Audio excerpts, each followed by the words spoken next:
Good afternoon students.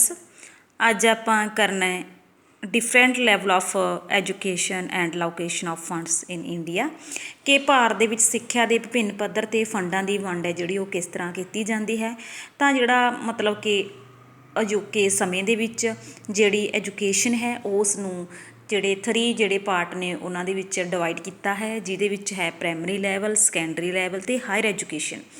ਤਾਂ ਜਿਹੜੀ primary level ਤੇ ਜਿਹੜੀ ਸਿੱਖਿਆ ਹੈ ਉਸ ਦੇ ਵਿੱਚ ਜਿਹੜੀਆਂ ਸਟੇਟਸ ਗਵਰਨਮੈਂਟ ਨੇ ਜਾਂ ਸੈਂਟਰ ਜਿਹੜੀ ਗਵਰਨਮੈਂਟ ਹੈ ਉਸ ਦੇ ਵਿੱਚ ਇਹ ਸਿੱਖਿਆ ਹੈ ਜਿਹੜੀ ਉਹ ਮੁਫਤ ਅਤੇ ਕੰਪਲਸਰੀ ਮਤਲਬ ਕਿ ਫ੍ਰੀ ਐਂਡ ਕੰਪਲਸਰੀ ਐਜੂਕੇਸ਼ਨ ਦੀ ਜਿਹੜੀ ਵਿਵਸਥਾ ਹੈ ਉਹ ਕੀਤੀ ਗਈ ਹੈ, ਜਿਸ ਦੇ ਵਿੱਚ ਕੀ ਹੈ ਕਿ ਇਸ ਦੀ ਜ਼ਿੰਮੇਵਾਰੀ ਜਿਹੜੀ ਸਥਾਨਕ ਸਰਕਾਰ ਭਾਵ ਕਿ ਸ਼ਹਿਰ ਜਾਂ ਮਤਲਬ ਕਿ ਪਿੰਡਾਂ ਦੀ ਜਿਹੜੀ ਆਪਣੀ ਸਰਕਾਰ ਪੰਚਾਇਤਾਂ ਨਗਰ ਕੌਂਸਲਾਂ ਵਗੈਰਾ ਉਹਨਾਂ ਨੂੰ ਦਿੱਤੀ ਗਈ ਹੈ। ਤਾਂ ਇਸ ਦੇ ਵਿੱਚ ਸਰਵ ਸਿੱਖਿਆ ਮਾਨ ਅਤੇ ਮਿਡ ਡੇ ਮੀਲ ਵਰਗੀਆਂ ਜਿਹੜੀਆਂ ਸਕੀਮਾਂ ਨੇ ਉਹ ਵੀ ਵਿਦਿਆਰਥੀਆਂ ਨੂੰ ਮੁਹੱਈਆ ਨੇ ਜਿਹੜੀਆਂ ਉਹ ਕਰਵਾਈਆਂ ਗਈਆਂ ਨੇ। ਤਾਂ ਇਸ ਦੇ ਵਿੱਚ ਜਿਹੜੀ ਸਹਾਇਤਾ ਹੈ ਉਹ ਸੈਂਟਰ ਸਰਕਾਰ ਵੱਲੋਂ ਕੀਤੀ ਜਾਂਦੀ ਹੈ। ਤਾਂ ਜਿਹੜੀ ਸੈਕੰਡਰੀ ਲੈਵਲ ਹੈ ਇਸ ਦੇ ਵਿੱਚ ਸਿੱਖਿਆ ਦੀ ਜ਼ਿੰਮੇਵਾਰੀ ਜਿਹੜੀ ਉਹ ਹੁੰਦੀ ਹੈ ਸਟੇਟ ਜਿਹੜੀਆਂ ਗਵਰਨਮੈਂਟ ਹੁੰਦੀਆਂ ਨੇ ਉਹਨਾਂ ਦੀ ਹੁੰਦੀ ਹੈ। ਤਾਂ ਇਸ ਦੇ ਲਈ ਉਹ ਲੋੜੀਂਦਾ ਧਨ ਨੇ ਜਿਹੜੀਆਂ ਉਹ ਪ੍ਰੋਵਾਈਡ ਕਰਵਾਉਂਦੀਆਂ ਨੇ ਅਤੇ ਇਸ ਦੇ ਆਧਾਰ 'ਤੇ ਉਹ ਗ੍ਰਾਂਟਾਂ ਵਗੈਰਾ ਨੇ ਜਿਹੜੀਆਂ ਉਹ ਸਕੂਲਾਂ ਨੂੰ ਦਿੰਦੀਆਂ ਨੇ ਅਤੇ ਸਕੂਲ ਉਸ ਦੇ ਆਧਾਰ 'ਤੇ ਆਪਣਾ ਵਿਕਾਸ ਕਰਦੇ ਨੇ। ਅਤੇ ਹਾਇਰ ਐਜੂਕੇਸ਼ਨ ਦੇ ਵਿੱਚ ਕਿਸੇ ਆਧੁਨਿਕ ਰਾਸ਼ਟਰ ਦੇ ਵਿਕਾਸ ਲਈ ਉੱਚ ਸਿੱਖਿਆ ਬਹੁਤ ਹੀ ਜ਼ਰੂਰੀ ਹੈ। ਤਾਂ ਉੱਚ ਸਿੱਖਿਆ ਦੇ ਵਿੱਚ ਕੀ ਹੈ ਕਿ ਪ੍ਰਸੰਗਿਕ ਕੌਂਸਲਾਂ ਅਤੇ ਸਮਾਜਿਕ ਗਤੀਸ਼ੀਲਾਂ ਲਈ ਅਵਸਰ ਨਾਲ ਸਾਨੂੰ ਲੈਸ ਕਰਦੇ, ਜਿਸ ਦੇ ਨਾਲ ਕਿ ਅਸੀਂ ਜ਼ਿੰਦਗੀ ਦੇ ਵਿੱਚ ਰੁਜ਼ਗਾਰ ਪ੍ਰਾਪਤ ਕਰਨ ਦੇ ਜਾਂ ਆਪਣਾ ਕੋਈ ਕਾਰੋਬਾਰ ਤੋਰਨ ਦੇ ਜਿਹੜਾ ਸਮਰੱਥ ਹੈ ਉਹ ਹੁੰਦੇ ਆ। ਤਾਂ ਇਸ ਤਰ੍ਹਾਂ ਹਾਇਰ ਐਜੂਕੇਸ਼ਨ ਦੇ ਵਿੱਚ UGC ਲੈਵਲ ਦੀ ਜਿਹੜੀ ਸੰਸਥਾ ਹੈ ਉਹ ਜਿਹੜੀ ਮਤਲਬ ਕਿ ਕਾਲਜ ਜਾਂ ਯੂਨੀਵਰਸਿਟੀਆਂ ਨੂੰ ਗ੍ਰਾਂਟਸ ਵਗੈਰਾ ਪ੍ਰੋਵਾਈਡ ਕਰਵਾਉਂਦੀ ਹੈ, ਜਿਸ ਦੇ ਨਾਲ ਉਹ ਆਪਣਾ ਜਿਹੜਾ ਐਜੂਕੇਸ਼ਨ ਸਿਸਟਮ ਹੈ ਉਸ ਨੂੰ ਵਧੀਆ ਜਿਹੜਾ ਇੰਪਰੂਵਮੈਂਟ ਜਾਂ ਡਿਵੈਲਪਮੈਂਟ ਹੈ ਉਹ ਕਰ ਸਕਦੀਆਂ ਨੇ। ਜਿਹੜੀਆਂ ਇਹ ਹਾਇਰ ਐਜੂਕੇਸ਼ਨ ਦੀਆਂ ਜਿਹੜੀਆਂ ਸੰਸਥਾਵਾਂ ਹੁੰਦੀਆਂ ਨੇ ਇਹ 2 ਪ੍ਰਕਾਰ ਦੀਆਂ ਹੁੰਦੀਆਂ ਨੇ, ਸਰਕਾਰੀ ਅਤੇ ਗੈਰ ਸਰਕਾਰੀ, ਜਿਸ ਦੇ ਵਿੱਚ ਜਿਹੜੇ ਸਰਕਾਰੀ ਕਾਲਜ ਹੁੰਦੇ ਨੇ ਉਹਨਾਂ ਨੂੰ ਜਿਹੜੇ ਗ੍ਰਾਂਟਸ ਵਗੈਰਾ ਉਹ ਸਰਕਾਰਾਂ ਵੱਲੋਂ ਦਿੱਤੀਆਂ ਜਾਂਦੀਆਂ ਨੇ ਅਤੇ ਨਾਲ ਦੀ ਨਾਲ ਜਿਹੜੇ ਗੈਰ ਸਰਕਾਰੀ ਜਿਹੜੇ ਕਾਲਜ ਹੁੰਦੇ ਨੇ ਉਹਨਾਂ ਨੂੰ ਵੀ ਹਾਇਰ ਐਜੂਕੇਸ਼ਨ ਦੇ ਵਿੱਚ ਯੋਗਦਾਨ ਪਾਉਣ ਦੇ ਲਈ ਜਿਹੜੀਆਂ ਗ੍ਰਾਂਟਸ ਵਗੈਰਾ ਨੇ ਉਹ ਪ੍ਰੋਵਾਈਡ ਕਰਵਾਈਆਂ ਜਾਂਦੀਆਂ ਨੇ। ਤਾਂ ਇਸ ਤਰ੍ਹਾਂ ਯੂਨੀਵਰਸਿਟੀਆਂ ਵੀ 2 ਤਰ੍ਹਾਂ ਦੀਆਂ ਹੁੰਦੀਆਂ ਨੇ। ਤਾਂ ਇੱਕ ਤਾਂ ਹੁੰਦੀਆਂ ਨੇ ਸੈਂਟਰਲ ਯੂਨੀਵਰਸਿਟੀਆਂ ਅਤੇ ਸੈਕਿੰਡ ਜਿਹੜੀਆਂ ਸਟੇਟ ਲੈਵਲ ਦੀਆਂ ਜਿਹੜੀਆਂ ਯੂਨੀਵਰਸਿਟੀਆਂ ਹੁੰਦੀਆਂ ਨੇ ਤਾਂ ਇਹਨਾਂ ਨੂੰ ਸਮੇਂ-ਸਮੇਂ 'ਤੇ ਜਿਹੜੀਆਂ ਗ੍ਰਾਂਟਸ ਵਗੈਰਾ ਹੈ ਉਹ ਸੈਂਟਰ ਸਰਕਾਰ ਵੱਲੋਂ ਦਿੱਤੀਆਂ ਜਾਂਦੀਆਂ ਨੇ। ਤਾਂ ਆਪਾਂ ਕਰ ਰਹੇ ਹਾਂ ਗ੍ਰਾਂਟ ਇਨ ਏਡ ਸਿਸਟਮ।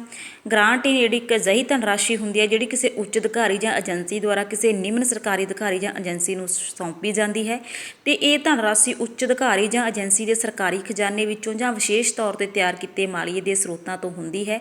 ਤਾਂ ਇਸ ਜਿਹੜੀ ਇਹ ਗ੍ਰਾਂਟ ਇਨ ਏਡ ਦੇ ਮਨੋਰਥਾਂ ਦੇ ਵਿੱਚ ਭਾਰ ਵੰਡਾਉਣਾ, ਅਵਸਰ ਦੀ ਸਮਾਨਤਾ ਲਿਆਉਣਾ, ਸਮਰੱਥਾ ਦੇ ਨਿਯੰਤਰਣ ਨੂੰ ਯਕੀਨੀ ਬਣਾਉਣਾ, ਅਧਿਐਨ ਦੇ ਵਿਭਿੰਨ ਖੇਤਰਾਂ ਨੂੰ ਉਤਸ਼ਾਹਿਤ ਕਰਨਾ ਅਤੇ ਨਿੱਜੀ ਉਦਮ ਨੂੰ ਉਤਸ਼ਾਹ ਦੇਣਾ ਆਦਿ ਜਿਹੜੇ ਮਨੋਰਥ ਇਸ ਦੇ ਵਿੱਚ ਸ਼ਾਮਲ ਕੀਤੇ ਜਾਂਦੇ ਨੇ।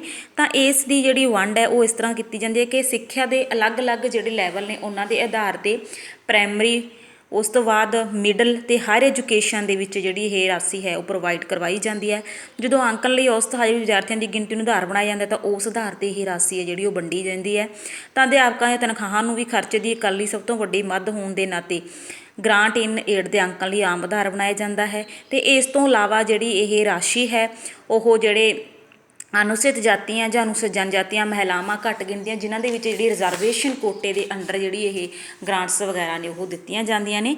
ਤਾਂ ਨਤੀਜਿਆਂ ਦੁਆਰਾ ਪਰਖੀਆਂ ਜਾਣ ਵਾਲੀਆਂ ਹਦਾਇਤਾਂ ਵੀ ਗੁਣਵੱਤਾ ਦੇ ਆਧਾਰ 'ਤੇ ਦਿੱਤੀਆਂ ਜਾਂਦੀਆਂ ਨੇ ਕਿ ਬੱਚੇ ਦੀ ਪੜ੍ਹਨ ਦੀ ਜਿਹੜੀ ਕੁਆਲਿਟੀਜ਼ ਕੀ ਹੈ ਉਹ ਮੈਰਿਟ ਦੇ ਆਉਣ ਦੇ ਆਧਾਰ 'ਤੇ ਜਿਹੜੀ ਗ੍ਰਾਂਟ ਹੈ ਉਹ ਵਗੈਰਾ। ਉਸ ਤੋਂ ਬਾਅਦ ਸਹਾਇਤਾ ਪ੍ਰਾਪਤ ਸੰਸਥਾਨਾਂ ਦੀ ਆਮਦਨ ਇੱਕ ਹੋਰ ਆਧਾਰ ਹੈ। ਗ੍ਰਾਂਟਾਂ ਨੂੰ ਉਹਨਾਂ ਸੰਸਥਾਨਾਂ ਦੇ ਮਾਮਲੇ ਵਿੱਚ ਰੱਦ ਕੀਤਾ ਜਾ ਸਕਦਾ ਜਿਨ੍ਹਾਂ ਕੋਲ ਇਮਾਰਤਾਂ, ਪ੍ਰਯੋਗਸ਼ਾਲਾ, ਖੇਡ ਆਦਿ ਲਈ ਉਪਰਬੰਧ ਨਹੀਂ ਹੁੰਦੇ, ਭਾਵ ਕਿ ਜਿਹੜੀਆਂ ਮਤਲਬ ਕੁਝ ਕੁ ਸ਼ਰਤਾਂ ਨੇ ਜਿਹੜੀਆਂ ਉਹ ਗ੍ਰਾਂਟਾਂ ਦੇ ਲਈ ਜਿਹੜੇ ਵਿਦਿਅਕ ਅਦਾਰਿਆਂ ਨੂੰ ਉਹ ਸ਼ਰਤਾਂ ਮੰਨਣੀਆਂ ਪੈਂਦੀਆਂ ਨੇ। ਤਾਂ ਇਸ ਆਧਾਰ 'ਤੇ ਜਿਹੜੀਆਂ ਇਹ ਗ੍ਰਾਂਟਾਂ ਨੇ ਉਹ ਰੱਦ ਕੀਤੀਆਂ ਜਾ ਸਕਦੀਆਂ ਨੇ। ਇਸ ਤਰ੍ਹਾਂ ਇਹਨਾਂ ਗ੍ਰਾਂਟਾਂ ਦੁਆਰਾ ਪ੍ਰਾਪਤ ਜਿਹੜੀ ਆਮਦਨ ਹੈ ਉਹਨਾਂ ਦੇ ਵਿੱਚ ਅਧਿਆਪਕਾਂ ਦੀਆਂ ਤਨਖਾਹਾਂ, ਭੱਤੇ, ਪੈਨਸ਼ਨਾਂ, ਕਿਰਾਇਆ, ਸਕਾਲਰਸ਼ਿਪ, ਮਿਡ ਡੇ ਮੀਲ ਅਤੇ ਅਨੇਕਾਂ ਪ੍ਰਕਾਰ ਦੀਆਂ ਜਿਹੜੀਆਂ ਹੋਰ ਫੈਸਿਲਿਟੀਜ਼ ਨੇ ਜੋ ਵਿਦਿਆਰਥੀਆਂ ਨੂੰ ਪ੍ਰੋਵਾਈਡ ਕਰਵਾਈਆਂ ਜਾਂਦੀਆਂ ਨੇ ਉਹ ਸ਼ਾਮਲ ਹੁੰਦੀਆਂ ਨੇ। ਤਾਂ ਇਸ ਤਰ੍ਹਾਂ ਦੇ ਵਿੱਚ ਇਹ ਜਿਹੜੀਆਂ ਗ੍ਰਾਂਟਾਂ ਨੇ ਉਹਨਾਂ ਨੂੰ ਦੇਣ ਦੇ ਵਿੱਚ ਸੈਂਟਰ ਗੌਰਮੈਂਟ ਜਾਂ ਸਾਡੀਆਂ ਸਟੇਟਸ ਗਵਰਨਮੈਂਟ ਜਾਂ UGC ਲੈਵਲ ਦੀਆਂ ਜਿਹੜੀਆਂ ਗ੍ਰਾਂਟਾਂ ਜਾਂ ਸਕੂਲ ਲੈਵਲ 'ਤੇ NCERT ਵੱਲੋਂ ਜਿਹੜੀਆਂ ਇਹ ਗ੍ਰਾਂਟਾਂ ਨੇ ਉਹ ਪ੍ਰੋਵਾਈਡ ਕਰਵਾਈਆਂ ਜਾਂਦੀਆਂ ਨੇ। ਤਾਂ ਅੱਗੇ ਆਪਾਂ ਕਰਾਂਗੇ ਕਿ ਭਾਰਤ ਦੇ ਵਿੱਚ ਪ੍ਰਚਲਿਤ ਗ੍ਰਾਂਟ ਇਨ ਏਡ ਵੰਡ ਪ੍ਰਣਾਲੀ ਕਿਵੇਂ ਦੀ ਹੈ। ਤਾਂ ਭਾਰਤ ਦੇ ਵਿੱਚ ਜਿਹੜੀ ਗ੍ਰਾਂਟ ਇਨ ਏਡ ਜਾਂ ਫੰਡ ਦੀ ਜਿਹੜੀ ਵੰਡ ਹੈ ਉਸ ਦੇ ਵਿੱਚ ਸਿੱਖਿਆ ਪ੍ਰਣਾਲੀ ਦੇ ਵੱਖ-ਵੱਖ ਸਿੱਖਿਆ ਪੱਧਰ, ਪ੍ਰਦੇਸ਼, ਏਜੰਸੀ ਅਤੇ ਸਮੇਂ ਅਨੁਸਾਰ ਇਹ ਵੱਖ-ਵੱਖ ਹੋ ਸਕਦੀਆਂ ਨੇ। ਅਤੇ ਜਿਹੜੇ ਨਿੱਜੀ ਵਿੱਦਿਅਕ ਅਦਾਰੇ ਨੇ ਉਹਨਾਂ ਦੇ ਵਿੱਚ ਗ੍ਰਾਂਟ ਦੀ ਜਿਹੜੀ ਗਣਨਾ ਹੈ ਉਹ ਪ੍ਰਵਾਨਿਤ ਜਿਹੜੇ ਖਰਚੇ ਨੇ ਉਹਨਾਂ ਦੇ ਆਧਾਰ 'ਤੇ ਕੀਤੀ ਜਾਂਦੀ ਹੈ। ਤਾਂ ਇਹਨਾਂ ਗ੍ਰਾਂਟ ਜਿਹੜੀਆਂ ਇਹ ਗ੍ਰਾਂਟਸ ਦਿੱਤੀਆਂ ਜਾਂਦੀਆਂ ਨੇ ਉਹਨਾਂ ਦੇ ਵਿੱਚ ਜਿਹੜੀਆਂ ਅਧਿਆਪਕਾਂ ਦੀਆਂ ਤਨਖਾਹਾਂ ਅਤੇ ਜਿਹੜੇ ਮਤਲਬ ਕਿ ਵਿੱਦਿਅਕ ਸੰਸਥਾਨ ਉਹਨਾਂ 'ਤੇ ਆਉਣ ਵਾਲਾ ਖਰਚਾ, ਟੈਕਸ, ਕਿਰਾਏ, ਅਨੇਕਾਂ ਤਰ੍ਹਾਂ ਦੇ ਜਿਹੜੇ ਫੰਡ ਨੇ ਇਹਦੇ ਵਿੱਚ ਸ਼ਾਮਲ ਹੁੰਦੇ ਨੇ। ਤਾਂ ਸਾਡੇ ਦੇਸ਼ ਦੇ ਵਿੱਚ ਆਮ ਤੌਰ 'ਤੇ ਗ੍ਰਾਂਟ ਇਨ ਏਡ ਦੀਆਂ ਜਿਹੜੀਆਂ 4 ਪ੍ਰਣਾਲੀਆਂ ਅੰਕਿਤ ਨੇ, ਜਿਹਦੇ ਵਿੱਚ ਹੈ ਅਨੁਕੂਲ ਅਨੁਪਾਤਿਕ ਗ੍ਰਾਂਟ। ਇਹ ਇੱਕ ਗੈਰ ਆਵਰਤੀ ਖਰਚ ਹੈ ਜਿਹੜੇ ਕਿ ਸੰਸਥਾਨਾਂ ਵਿੱਚ ਉਸਾਰੂ ਖਰਚ ਅਤੇ ਖੇਡ ਦੇ ਮੈਦਾਨ ਦੀਆਂ ਸਹੂਲਤਾਂ ਪ੍ਰਦਾਨ ਆਦਿ ਕਰਨ ਲਈ ਕਾਫੀ ਲੋਕਪ੍ਰਿय ਹੈ। ਹਾਇਰ ਐਜੂਕੇਸ਼ਨ ਦੇ ਵਿੱਚ ਜਿਹੜੀ ਇਹ ਗ੍ਰਾਂਟਸ ਦਿੱਤੀਆਂ ਜਾਂਦੀਆਂ ਨੇ ਉਹ ਜ਼ਿਆਦਾਤਰ ਜਿਹੜਾ UGC ਵੱਲੋਂ ਦਿੱਤੀਆਂ ਜਾਂਦੀਆਂ ਨੇ, ਅਤੇ ਜਿਹਦੇ ਵਿੱਚ ਕਿ ਕੋਈ ਗ੍ਰਾਂਟ ਹੈ ਜਿਹੜੀ ਉਸ ਦੇ ਵਿੱਚ ਕੀ ਹੈ ਕਿਸੇ ਕਾਲਜ ਜਾਂ ਯੂਨੀਵਰਸਿਟੀ ਦੇ ਵਿੱਚ ਨਵੇਂ ਕੋਰਸ ਚਲਾਉਣ ਦੇ ਲਈ ਜਿਹੜੀ ਇਹ ਗ੍ਰਾਂਟ ਹੈ ਉਹ ਦਿੱਤੀ ਜਾਂਦੀ ਹੈ। ਜੇਕਰ ਗ੍ਰਾਂਟ ਲੈਣ ਅਤੇ ਗ੍ਰਾਂਟ ਦੇਣ ਵਾਲੇ ਦੇ ਹਿੱਸੇ ਸਮਾਨ ਹੋਣ ਦਾ ਇਸ ਪ੍ਰਣਾਲੀ ਨੂੰ ਅਨੁਕੂਲਕ ਜਿਹੜਾ ਆਖਿਆ ਜਾਂਦਾ ਹੈ।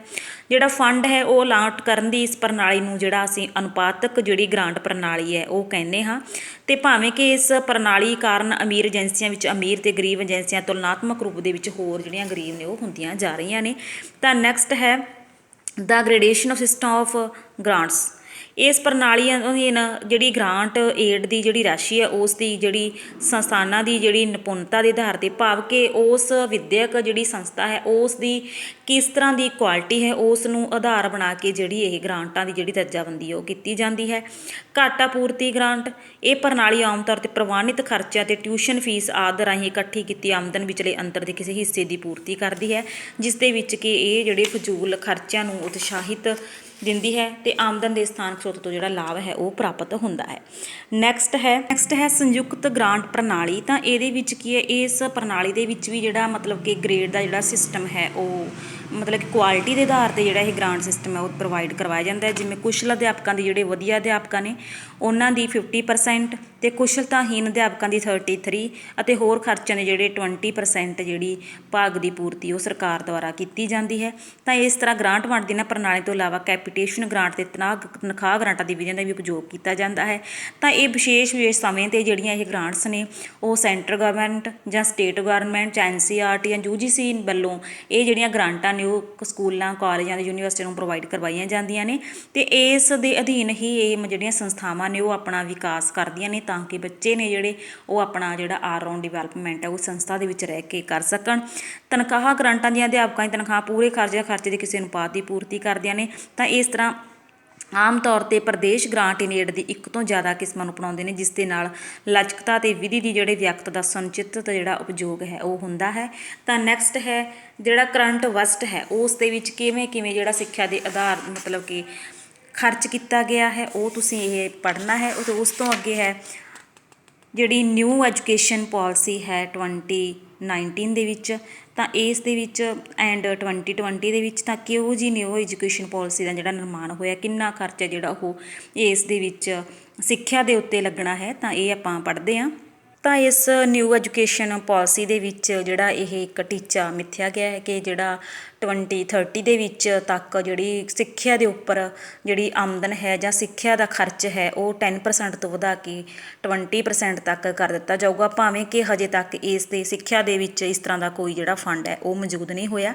ਤਾਂ ਅਲੱਗ-ਅਲੱਗ ਤਰ੍ਹਾਂ ਦੀਆਂ ਜਿਹੜੀਆਂ ਪਾਲਿਸੀਜ਼ ਨੇ ਜਿਸ ਦੇ ਵਿੱਚ ਫੰਡਾਂ ਦੀ ਕਟੌਤੀ ਕੀਤੀ ਗਈ ਹੈ ਜਾਂ ਸਿੱਖਿਆ ਉੱਪਰ ਕਿਸ ਤਰ੍ਹਾਂ ਦੇ ਜਿਹੜੇ ਉਪਕਰਨ ਨੇ ਉਹ ਲੱਗਣੇ ਨੇ, ਅਤੇ ਉਹਨਾਂ ਉਪਕਰਨਾਂ ਦੀ ਜਿਹੜੀ ਵਰਤੋਂ ਹੈ ਉਹ ਸਿੱਖਿਆ ਦੇ ਕਿਸ ਢਾਂਚੇ ਜਾਂ ਕਿਸ ਟੀਚੇ ਨੂੰ ਮਿੱਥ ਕੇ ਕਰਨੀ ਹੈ ਅਤੇ ਕਿਸ ਤਰ੍ਹਾਂ ਸਿੱਖਿਆ ਦਾ ਵਿਕਾਸ ਕਰਨਾ ਹੈ ਉਹ ਇਸ ਦੇ ਵਿੱਚ ਜਿਹੜਾ ਸ਼ਾਮਲ ਹੈ ਉਹ ਕੀਤਾ ਗਿਆ ਹੈ।